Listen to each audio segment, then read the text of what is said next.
اعوذ باللہ من الشیطان الرجیم، بسم اللہ الرحمن الرحیم۔ آج ہم ایسا کرتے ہیں، بات کرتے ہیں جو کہ سوالات ہیں آپ کے، مثال کے طور پر ایک بہت اہم موضوع ہے فطرت کے بارے میں، کہ فطرت کیا ہے۔ وہ اس لیے کیونکہ یہ بات ہم پر بالکل کھل کر واضح ہو چکی کہ اللہ سبحانہ و تعالیٰ نے قرآن میں بار بار یہ کہا کہ فطرت پر قائم ہونا ہے، یہی اصل دین ہے، اور انسانوں کی اکثریت کو اس کا علم ہی نہیں۔ بہرحال جیسے ہم آگے بڑھیں گے تو یہ ساری باتیں بھی سامنے آئیں گی، لیکن ہم نے اس وقت سب سے پہلے سمجھنا ہے فطرت کو، کہ فطرت کیا ہے۔ ویسے تو ہم جو لفظ فطرت ہے براہ راست اس پر بات کر سکتے ہیں، یعنی کہ ہم اس کے معنی بیان کر سکتے ہیں، لیکن بہتر کیا ہے؟ بہتر یہ ہے کہ ہم اس طرح سے بات کریں کہ ہر کسی کو آسانی سے سمجھ آ جائے۔ تو ہم ایسا کرتے ہیں، دیکھیں عربی کا ایک اصول ہے، عربی کا ویسے یہ ایک اصول ہے کہ اگر کسی شے کی یا کسی لفظ کی سمجھ نہیں آتی تو اس کی ضد کو سمجھ لیا جائے، ٹھیک ہے نا؟ اس کی ضد سمجھ میں آ جائے تو وہ لفظ خود بخود، یعنی جس کی وہ ضد ہے وہ لفظ خود بخود سمجھ آ جائے گا، وہ شے خود بخود جو ہے وہ عقل میں آ جائے گی، سمجھ آ جائے گی۔ تو ہم نے جاننا ہے فطرت کو۔ تو یہ لفظ بنا کس سے ہے؟ یہ لفظ بنا ہے فاتر سے، فاتر یا فاتارا، فطر یعنی فے توئیں رے، فاتارا، فاتارا، فاتر یا فطر۔ تو ہم ایسا کرتے ہیں کہ اس لفظ پر براہ راست بات کرنے کے بجائے ہم اس کی جو ضد ہے اسے جان لیتے ہیں۔ اس کی ضد کیا ہے؟ اس کی ضد کیا ہے؟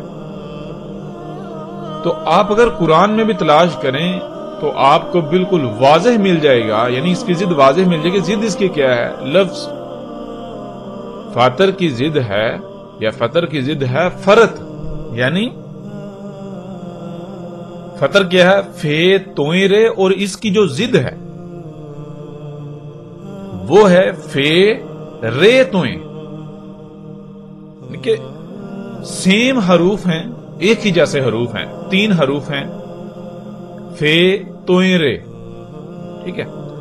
تو فے توئیں رے فطر، اور یہی حروف تھوڑا سا فرق آتا ہے، یعنی کہ فے کے بعد توئیں کے بجائے رے پہلے آ جاتا ہے اور تے آگے چلا جاتا ہے آخر میں، فطر کی بجائے فرت۔ تو فطر کی ضد کیا ہے؟ فطر یا فاتر کی ضد ہے فرت، اور اس کے معنی کیا ہے؟ فرت کسے کہتے ہیں؟ فرت کہتے ہیں، مثال کے طور پر جب بھی آپ کوئی کام کرتے ہیں، کچھ بھی کرتے ہیں، کچھ بھی کرتے ہیں، آپ کچھ بولتے ہیں، کوئی کام کرتے ہیں، کچھ خلق کرتے ہیں، بناتے ہیں،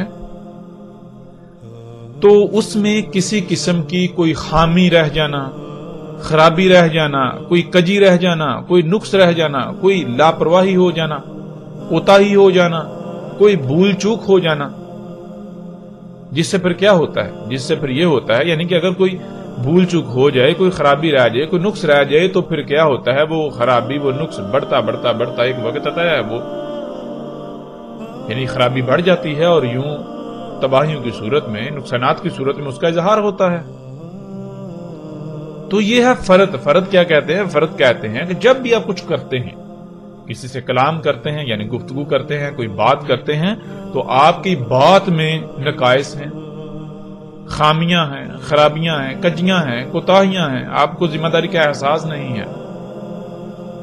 آپ کچھ خلق کرتے ہیں تو اس میں بھی آپ چاہیں یا نہ چاہیں جو بھی ہے اس میں خامیاں، خرابیاں، نقائص، کجیاں، اس میں کوتاہیاں، یہ ہے فرت۔ تو اب جب آپ نے اس لفظ کو سمجھ لیا تو آپ کو آٹومیٹکلی، یعنی کہ خود بخود یہ سمجھ آ جائے گی کہ یہ کس کی ضد ہے۔ یعنی کہ ایک طرف یہ ہے کہ یعنی مثال کے طور پر کوئی کام کرتے ہیں، بات کرتے ہیں، تو اس میں آپ سے خرابی ہوتی ہے، نقص پیدا ہوتا ہے، یعنی نقص والا کام ہوتا ہے،